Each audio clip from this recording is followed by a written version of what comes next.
Okay, so when it comes to EQ within the realms of voiceover work, it's actually very simple. As a voice actor, you're really not going to be diving deep with EQ unless you're a super nerd like me and you just want to learn as much as you can about it. What I mean is, in the previous video, I talked about responsible processing, and when it comes to EQ, putting a high pass filter on your audio with your equalizer is all you ever need to do when it comes to voiceover work.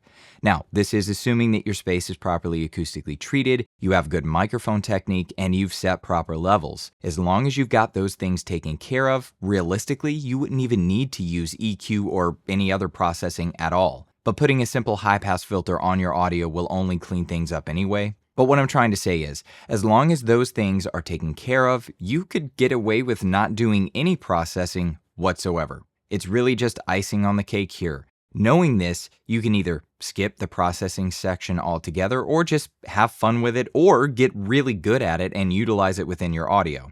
At the end of the day, I want you to know, as long as you have taken care of those things I mentioned earlier, you can keep it really, really simple. You don't need to overcomplicate anything. All right, see you in the next one.